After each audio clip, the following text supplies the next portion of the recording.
Good morning. Good morning. Happy Wednesday. Happy Wellness Wednesday. If you are just stumbling on my page, my name is Donna and I am a mom, a Nana, a grad school student starting on Monday. I am studying to get my master's in mental health counseling, part-time program director for my local NAMI affiliate, a wellness advocate, a runner, an activewear boutique owner, so many things. Good morning, Miss Carla. Great to see you.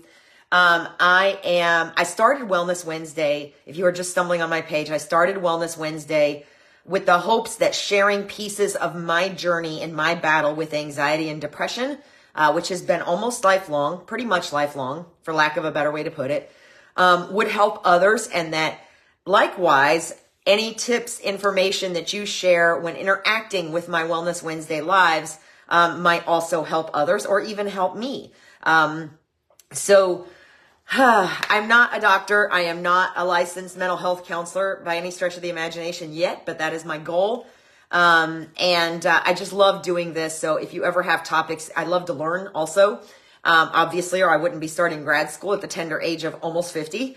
But if you have a topic you would love to see covered in the future, shoot me a message if you're not really sure where to start. And I'm happy to kind of dig into it a little bit and see if we can work it in. My only rules are no politics and no negativity. And that can be sometimes hard to do when talking about wellness in this day and age, but we are doing it. Okay. So if you're here, let me know you're here. If you don't see this till afterwards, drop a comment, something, let me know you saw it. And as always, if you find it helpful, please share. Okay, so this is our third week talking about the benefits of music, both physical and mental. But today we're going to talk about how it can positively affect aging. But first I have a story to tell you that I hinted about last week, that shows just how much music can truly affect your brain.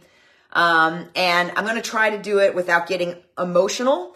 But it is a great story. So, here we go. So here's the deal. We lost a great man in the last few weeks, somebody local that was, big on taking care of his community. And I have to say his name because otherwise you won't get the connections to the story. And some of you may not anyway. You may have to look it up. But his name was Joe Bega, and he was the owner of Apopka Marine, which is a local marina here. And at the time that I first met him, I was working as the executive officer for the local builders association, and he had just signed up to be our presenting sponsor for our fishing tournament, which has been going on for years. I've since retired, but still very involved with the local organization. So pay attention to his last name, which is Bega. So I have a brain problem when it comes to music. Music sticks and attaches itself to everything, which is why I expressed surprise when I first started this series about why I never thought to discuss music before. So before Joe signed up to be our sponsor, sitting in fishing committee meetings, we would talk about possible involvement from Apopka Marine, and my chairman would throw out the name Joe Bega, and I would start going 1, 2, 3, 4, 5, everybody in the car. Okay, so if you don't know the song, it's Mambo number 5, and this is what's happening in my head every time Joe Bega got brought up. But the artist of that song is Lou Bega, not Joe Bega. So every time he brought up Joe Bega, I would get this song stuck in my head for the rest of the day, right? So I go to this local brew fest. It was the first time they ever did the Highland Brew Fest.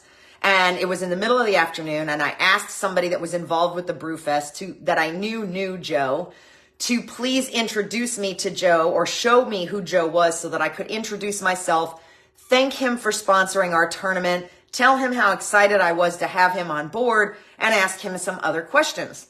So the person that I asked showed me who he was, and on one small beer sample, I walked up, all kinds of excited, and introduced myself and said, "Hi, Lou. My name is Donna. I'm the executive officer, blah, blah, blah," and went into my spiel. And he had a very strange look on his face. And those who know Joe know that if he wasn't playing around or wasn't sure, he had a really good poker face. He lets me get through with my spiel and he says, "Well, thank you very much. I'm happy to do it, but I'm not Lou." And so I said, "Oh, well, but I proceeded to, or I can't remember the exact words, but I proceeded to argue with this gentleman and tell him that he was in fact Lou, and that I was so appreciative of him sponsoring the fishing tournament. And did he want these items I had for his upcoming tournament that he was also sponsoring for the youth division, etc., etc. And again, one small beer, so not drunk, not even impaired, not even just a brain problem, y'all. Just a brain problem. And he, same face, didn't change his face, maybe a little bit of a smirk. And he's like, well, again, no problem, but I am not Lou. So I look down, and on his belt, he's wearing a business card holder, okay? And it's got his business cards in it. And you can read his name on the business card, and it very clearly says Joe. And I proceeded to again say, but your business cards say, and then I stopped because the light bulb went on. And I said, that you are Joe, and I'm so sorry, and I just wanted to thank you again. It's a pleasure to meet you. I promise this doesn't have anything to do with beer intake.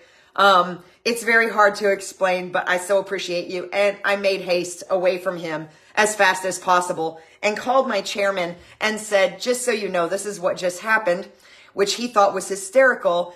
And I need you the next time that you see Joe to explain to him that I'm not crazy and I wasn't drunk. So this is just, it's an awesome story. And now that he has passed, I know that I will always think of him and that incident when I hear that song. But it's a great story. It's a fabulous story to have associated with the loss of someone, is it not? And it's also an example of how powerful music can be in our brains. So that's my story that I alluded to last week that I wasn't ready to tell. Obviously, not only is music an extremely useful, powerful tool, but it's an extremely useful tool for keeping the brain engaged through the aging process. From soothing preterm babies and their parents to treating dementia and Parkinson's, music can truly be medicine.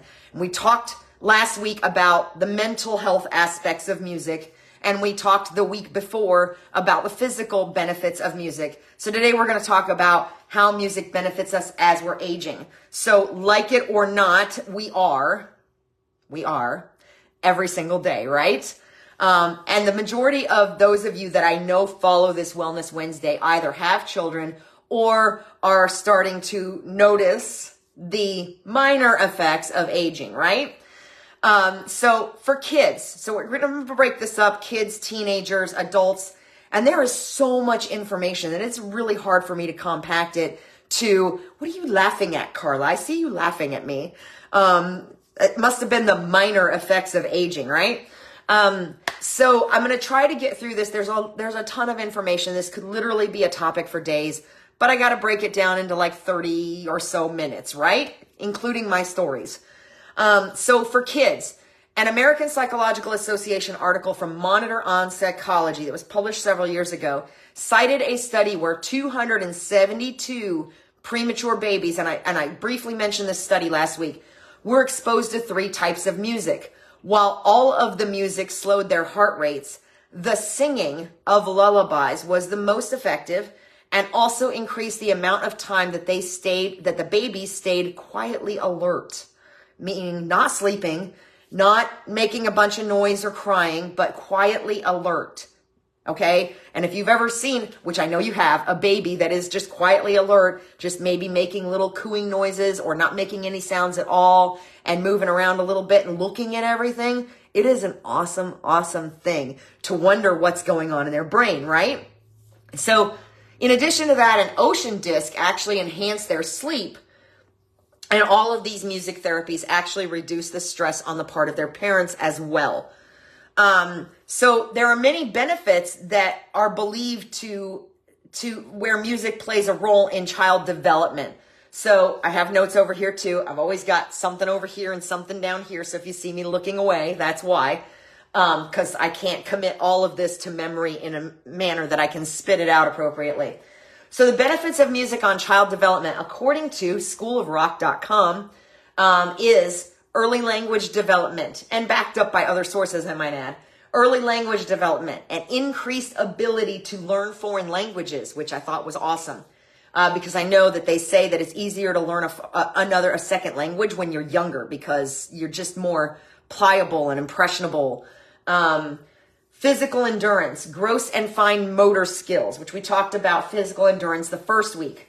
Cooperation and cross-cultural awareness, self-confidence, self-esteem, and self-expression, improved mood and emotional regulation, which we discussed last week, patience and discipline, auditory discrimination, which means the ability to isolate sounds and recognize them, and improved memory and concentration. And finally, higher scores on standardized tests such as SATs. So clearly we're not just talking about young children here. We're talking about children in general.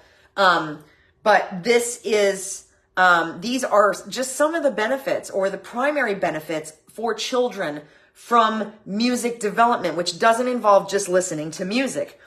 So according to PBS.org, music education helps to enhance the natural abilities that children are born with to decode sounds and words. So there's that sound isolation again. It helps to develop the part of the left side of the brain that is involved with processing language. We heard that already. And when familiar songs are linked with new information, it helps to imprint it. Kind of like the repetition idea. If any of you remember Barney, my daughter will not admit to it now, but she loved Barney. And Barney came along with a lot of songs like clean up, everybody, everywhere. Those kinds of things on repetition help children retain the messages, right? And children given music lessons tested on average 3 IQ points higher than other groups. And those involved with music as they're growing had a larger growth of neural activity. So that's some pretty amazing stats right there. And that's just the tip of the iceberg. This is new research. Even though some of these articles I looked at were dated like 2013, this is new research and it's constantly expanding because of the believed benefits of musical therapy. So for teenagers, and we touched on teenagers a little bit last week too. Teenagers, you got to be a little more careful. Music is very important to them cognitively. As far as their recognition of importance and their perceived importance. And this is why this creates a little bit more need for caution. So, music provides a way for teenagers to express and explore feelings and emotions. Like I said last week, it's important. Good morning, Miss Stacy. It's important to pay attention to what they're listening to and to discuss why that music appeals to them without criticism. Okay? I can speak to you as a teenager because I still remember if parents are like, you stop listening to that and take the music, take the boombox, whatever, it's an engraved invitation to do it more and hide it. This is not the relationship you want to have with your child. So, it's important to discuss why that music appeals to them without criticism. And using the lyrics for the music they're listening to can help open the door to discuss carefully and, good morning, Delilah. Discuss carefully hot topics that are often covered in music that teens listen to, like sex, violence, substance abuse, suicide, body image. But make sure you understand the lyrics before you sit down and talk with your teen about it, because it's easy to make assumptions. And I have another story for you as an example. Now, the person that I'm referring to was somebody I used to work with, and they were not a teenager. They were in their mid to late 20s. And we actually had a debate about the song Next, or Thank You Next. And I believe it's by Ariana Grande, and I believe I've mentioned this song before. So when you pay attention to the lyrics of the song, Ariana Grande is actually, it's easy to assume that she's talking about, how do I want to say this without offending anybody? Just about being attracted to women instead of men, or changing her attraction from men to women. Okay. I'm so glad I haven't seen her face in so long. And that is what this individual that I was having this conversation with was assuming, was that Ariana Grande was singing a song about leaving the male sexual preference side and going to the female sexual preference side. So the conversation we had, because I have a tendency to acutely listen to lyrics and dissect them to a gnat's behind, especially if it's a song that speaks to me. I listened to the lyrics again very carefully because what she said was not what I thought I felt about the song. And then we had this conversation because what Ariana Grande is actually speaking about in the song Thank You Next is how each of her relationships, male or female, taught her something about herself, taught her a lesson, and that the person that she's in relationship with now, named Ari, is herself, and that she's learned to love herself and trust herself, and that she is amazing. So it's easy if you're only catching part of the song to assume that what the other person I was discussing this with was saying was correct, but it's not. This was actually a song about self-empowerment and learning to love yourself. So it's important when you're approaching a teenager about what they love about a song, that you include asking them how they interpret it, what it means to them, and that you make sure that you are familiar with all of the song lyrics before you embark on this discussion, because it is easy sometimes to just catch a piece of a song and assume it's about this when it's really about that. Good morning, Miss Annie. Nice to see you. So keep that in mind when talking to teenagers. A study of 1,155 teens who submitted essays reveals that teenagers have the following beliefs regarding music, according to incidents.org. So here's those beliefs. Playing music creates a sense of belonging for teens. Making music gives teens the freedoms to just be themselves. It gives them the freedom to be different, to be something they may have thought they could never be, and to be at ease and relaxed in school and elsewhere in their lives. Music helps teens release or control emotions and helps them cope with difficult situations such as peer pressure, substance abuse, pressures of study and family, and the dynamics of friendships and social life, and the pain of loss or abuse. Teens believe developing musical skills and performance is important since it paves the way to musical opportunities as they develop those skills. How many teens do you know that dream of being in a band or in a music video or something of that nature, or being famous for musical artistry? Teens wish for more variety and options for making music in school. Pay attention. Because including the expansion to instruments and technology used in popular music. And again, it was found that with children, not just participating in music, singing, dancing, but actually learning to play a musical instrument had profound effects on emotional and learning development. Teens are genuinely committed to their instruments. I think that would be subject to opinion, right? And their school ensembles because they love to be involved in these musical and social groups. So remember, this is a sample of teens with results projected on the general population. Teens believe that music is an integral part of American life. I'd be hard pressed to argue, and that music reflects American culture and society. That's sometimes good, sometimes bad, right? Teens feel that playing music teaches self-discipline, and such as there are payoffs if you practice and stick with something. Who doesn't want their teenager to learn that? Really? Teens are of the opinion that playing music diminishes boundaries between people of different ethnic backgrounds, age groups, and social interests. We know that's a big deal right now. People don't want to be labeled. They want to be themselves and recognize others for being themselves, right? Whether they're the same or different. And teens associate playing music with music literacy, listening skills, motor ability, eye-hand coordination, and heightened intellectual capabilities, which is what a lot of the studies are starting to show when younger children are exposed. So I can tell you personally that for me, growing up, my childhood was challenging at best. And, there's sometimes conversations about who's at fault for that, the child, the parents, whatever. But remember, perception is everything, especially with a child. Everything is really big, especially when that child has big emotions. And so for me, music was often an escape. Basically, if I wasn't doing homework or running around in the woods, I had my boombox on. I was recording songs. I was listening to Casey Kasem every Sunday. I was already at the tender age of 7 or 8 associating music with events and people and memories. So it played an integral part in my life, which is probably why I have brain problems where I associate local people with music stars. But anyway, I digress. So again, with teenagers, the one thing I can emphasize is the most is be open-minded and be non-critical, and use the songs, the music that they're listening to open doors of communication with your teenager before you're just like, you shouldn't be listening. We got a lot of that in the 80s.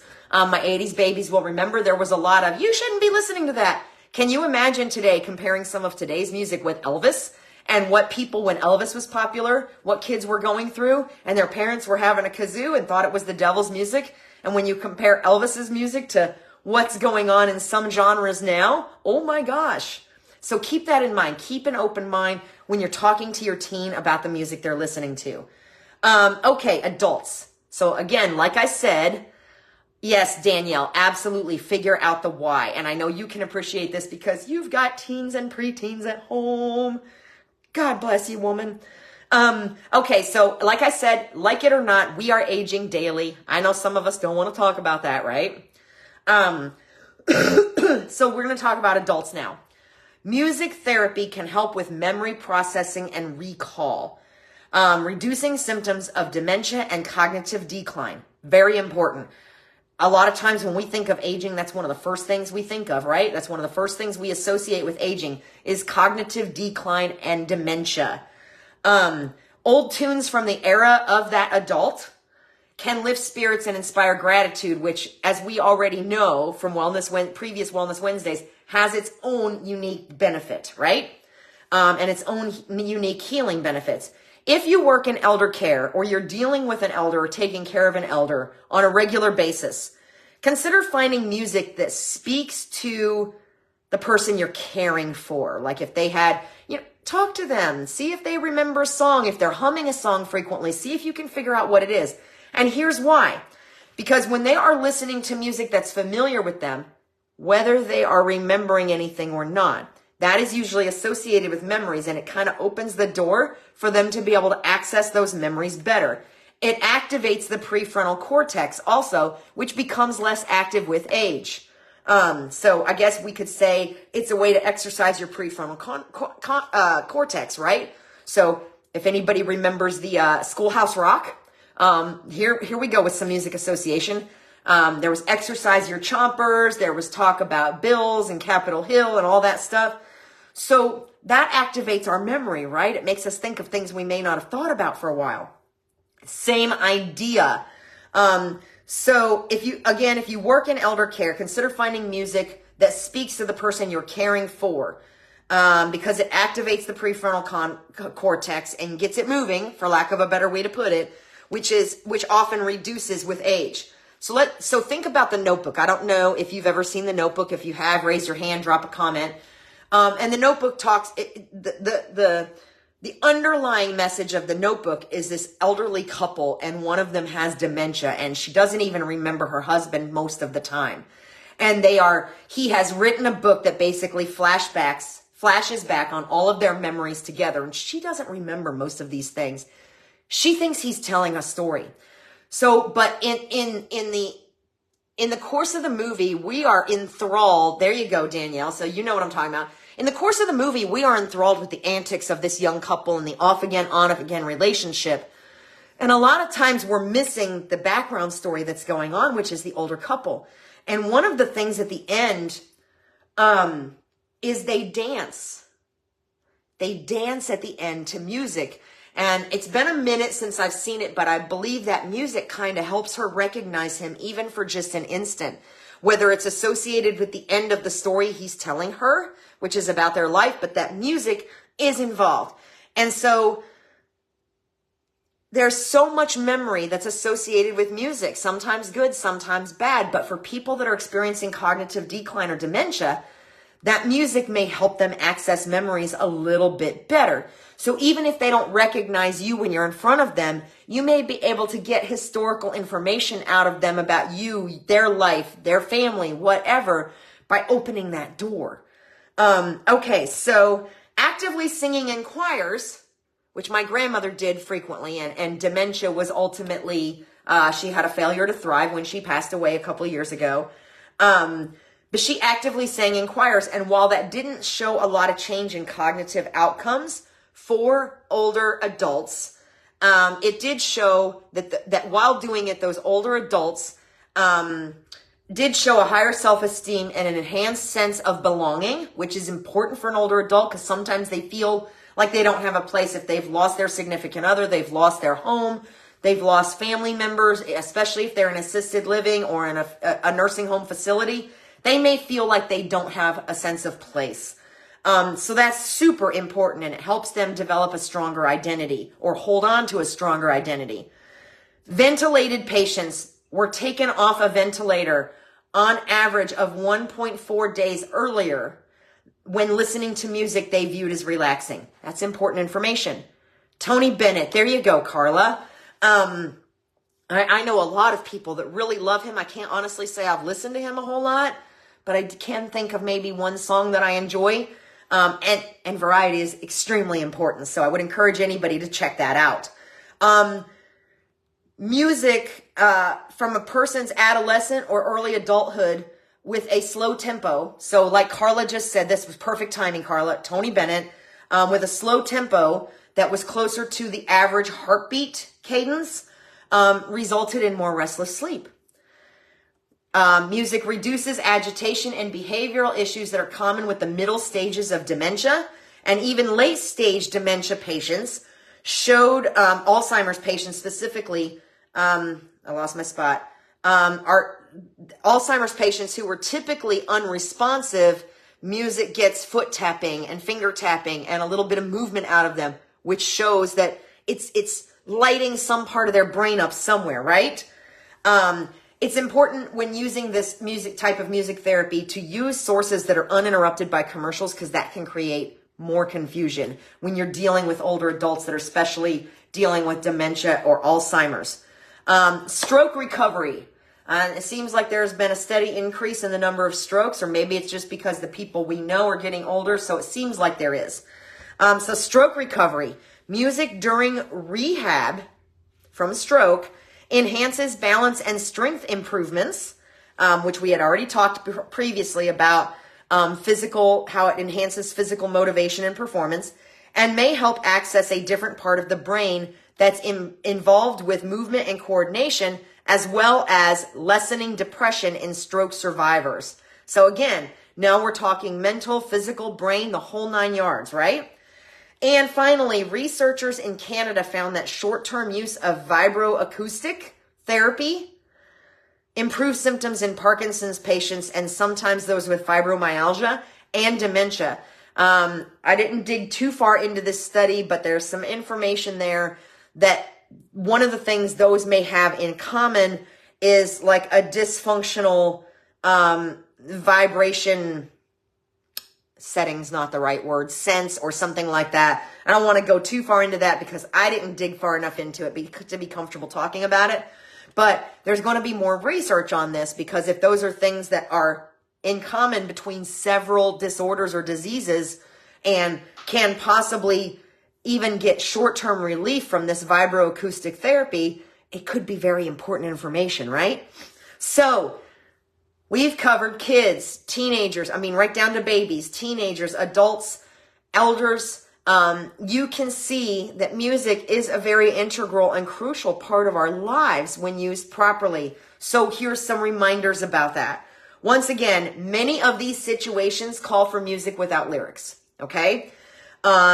Probably because we have curious brains. Yes, brain synapse. Thank you, Carla. Saving the day.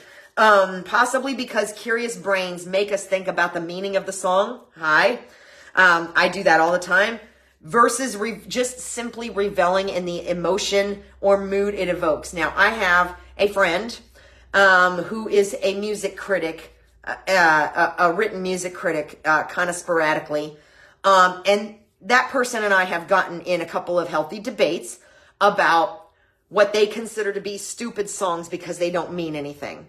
So there's two sides of this coin. While there are many songs that I love the lyrics for and identify specifically with the lyrics or have people or memories attached to those lyrics, there are also songs that are just silly, like Mambo Number 5, that just give you a feeling of upbeat and happiness and silliness and the song doesn't have to mean anything. So know that. If somebody tells you that the song you're listening to is dumb because it doesn't mean anything, you don't need that kind of negativity in your life. The song is whatever it means to you, whether it's lyrics or just music. But a lot of these studies show that music without lyrics is more useful when it comes to creating a peaceful sleeping environment, relaxing, etc., because it allows our brains to kind of shut down. We're not searching for the meaning in the music lyrics. We're just listening to the music and how it makes us feel versus trying to dissect it to a gnat's behind like I tend to do.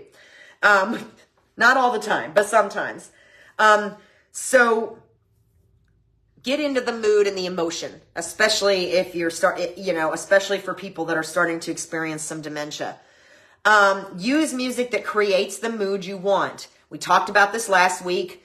It's okay to use an angry song or a sad song for a cathartic effect, but you shouldn't pack up or unpack and live there, right? You want to move on. You want to have that catharsis and then move on to music that makes you feel like you want to feel, which is, often the upbeat music to boost your spirits or evoke happy memories, or peaceful music to create something. I love piano music. So piano music definitely creates a sense of calm for me. Certain types of worship music that I really like really creates a sense of calm for me. And avoid sensory overload, especially if you're dealing with an older adult that is struggling with dementia and you're using this music as kind of a therapeutic setting.